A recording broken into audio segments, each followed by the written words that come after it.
Hello, guys. I'm really sorry that we aren't able to be together physically. Um, and to be honest, I've had to pull all of this together to try and record it for you when this, I promise, goes so much better when we're all together and we're able to throw ideas back and forth. So, welcome to the quietest spot in the apartment so that I can get these recorded and off to you. So I think there are going to be two videos for you to look at. The first you're looking at right now is Curriculum Island. I'll explain that in a second. And the second is I'm going to try and walk you through the takeaways from the Chapter 3 reading. And as I'm saying this, I'm realizing I haven't put anything together for the Joseph, for the Cultures of Curriculum. I'll probably end up sharing out my notes for that instead of doing a longer video. So this activity is one, this is one version of this activity that we're going to do. We'll do a second version that came to me after the last time I taught this class. But this time, this version of this activity was really illuminating for your peers last year.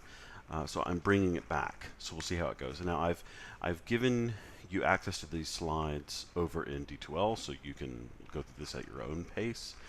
But I'm going to walk you through it now. It shouldn't take too long. The reason why I'm saying this is way better in person is when I show you these slides together, when we're all in the same room together, the conversations that we can have and people can make connections as they see these slides and these ideas, it's just a lot more of a fruitful conversation. Anyway, it is what it is. I hope you're all warm and safe inside. It's just the roads are wet out here in Delaware, so it's not that big of a deal, but it is what it is.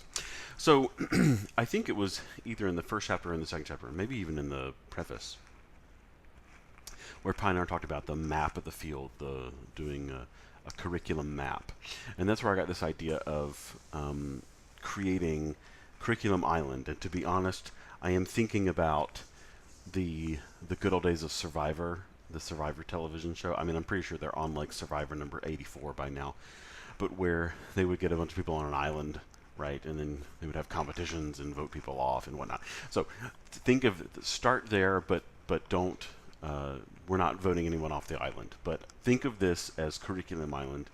We've got the water over here, and then we've got the big landmass that's the Curriculum Island.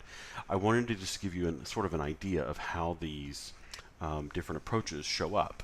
And I'll tell you about another way to view these ideas in a moment. But so imagine that we are here, we have discovered Curriculum Island. For whatever reason, we have discovered Curriculum Island. And when we first arrive, in our first period of time, we're there from about 1828 to 1927. If you remember, that's what we talked about, or that's what our focus was last week. And while we're there, and yes, we're going to use the language of tribes, but we're going to ignore and bracket the political conversation where people, tribal thinking. But maybe we'll call these groups, but tribes just seems to work so well with the idea of discovering them on an island. So here we are on Curriculum Island, and for about the first 100 years of our time on Curriculum Island, we've discovered these 5 groups. You'll recognize them from last week. We've got the top left, your faculty psychology, classical curriculum folks, and they've got their own sort of camp, they've got their own sort of group. Then you've got your Herbartian, remember the H-E-R-B-A-R-T, the Herbartian movements. They've got their own sort of tribe, they've got their own sort of group, they've got, they built walls around their encampment. And then along the bottom part of the island, we've got our child-centric folks, the science, and in a particular understanding of science, and the social efficiency. And then you got the progressivism, the progressivists over here. Now, as we've got them set up here, these are kind of how they were presented to us in that first chapter, or in that first overview, in that 100-year period. Now, what we really know, and this is kind of where we started to get at the end of our time together last week, was that they kind of look more like this, the tribes, the groups of people who organize themselves. Now, this isn't exactly 100% true, because as we learned this week, the faculty psychology, the classical curriculum folks, they really almost have become ubiquitous, like they're just assumed that they're capital T true. But at least I wanted to show in this kind of reframing of the image how you can see these all came together. So if you look like kind of in a progression sort of way, hold on, getting a phone call. So kind of in a progression sort of way. So you start from the faculty psychology, move into the Herbartian movement, and then you have some split offs. You've got the progressivists, you've got the child-centrics, and then those also similarly and at the same kind of time bridge off and branch off into the science and social efficiency folks. Now, this is going to be a bit different. Again, as we kind of, especially in this week, as we read, these really overlap. These really crisscross. And there's not really as it makes it look like it's a psychological stage theory or anything. It's just interesting, I think, to think about this in terms of tribes. And I said earlier in the beginning we're going to do a different sort of activity in a couple of weeks that I think will also give you an idea of how to wrap your mind around these large curriculum movements, at least in from a historic standpoint, moving into the present, or the reconceptualization. So this was that first chunk, right? This was that first from what we talked about last week. Now, if we transition into, and you'll notice at the top, I've just continued our exploration, because for this week we moved all the way up into the late 60s. The longer we've spent on Curriculum Island, we've realized that there is quite a lot of stuff going on. There's quite more tribes, there's quite a lot more division than we originally thought. And you can see that our map of Curriculum Island has gotten quite complicated, right?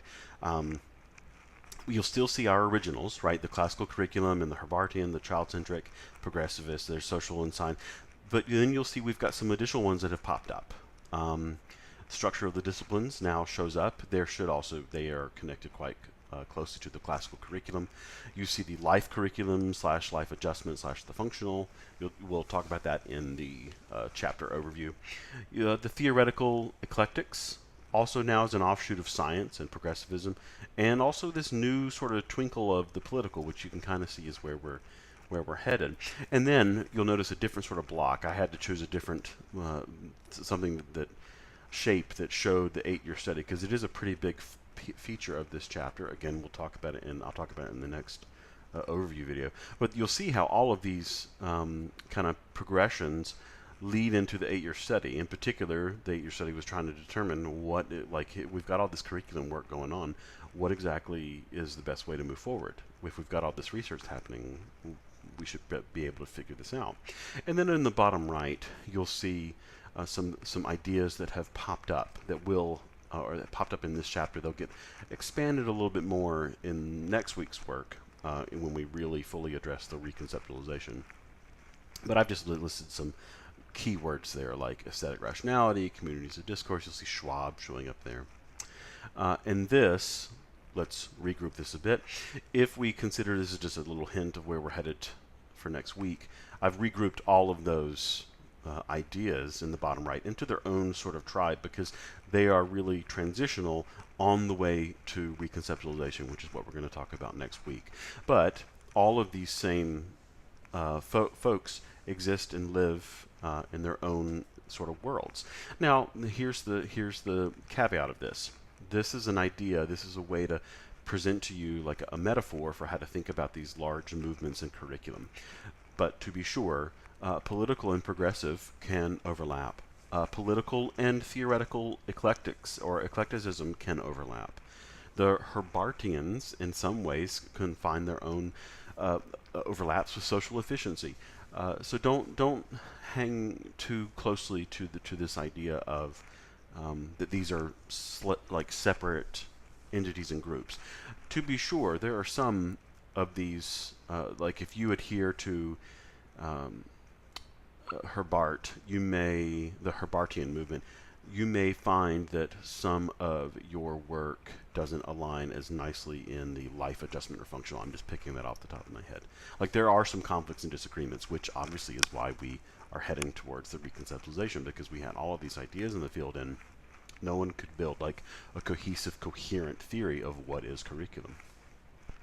Which brings me to the final slide of this, which is where I have to put turn to you, because where this curriculum map and where this curriculum mapping comes alive is where you fit into this island, because we now have to settle, if we're going to continue with this metaphor of the curriculum map, we now have to settle on Curriculum Island, and you are going to have to start to figure out, where do I get my ideas from?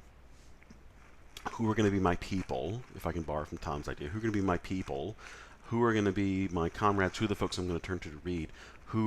What's the intellectual lineage, the family that I'm going to join up with? And you'll notice that I've put these little dotted lines, and I've tried to group different perspectives, because at least all the perspectives that we've seen up until now, and obviously the rest of our time together, we're going to be exploring different lenses of looking at curriculum. Curriculum as racial text, as a theological text, as phenomenological text. But these all still exist. They haven't gone away. And you have to figure out how you're going to align yourself in your curriculum work and on Curriculum Island. There is one other way, and I was going to take a screenshot and put it on here, but no worries, you can see it. I'll put a link up in our D2L. Marcy Hull from the last cohort, she got the basics down. I helped her a little bit, but she did most of the work. Built a timeline of a lot of the ideas and people that we've mentioned and seen up until this point, like the big ideas and the big people, and did like a color-coded timeline of these people. I'll put the link, and it's in a spreadsheet, a Google spreadsheet. I'll put the link to that so you can go take a look. That's a second way of looking at all of these ideas if you're kind of wanting to situate it historically by years. And then there's a third way that I mentioned earlier at the beginning, but don't worry too much about that. I will come to class one day and we'll have a fun activity with that. So this is the first video.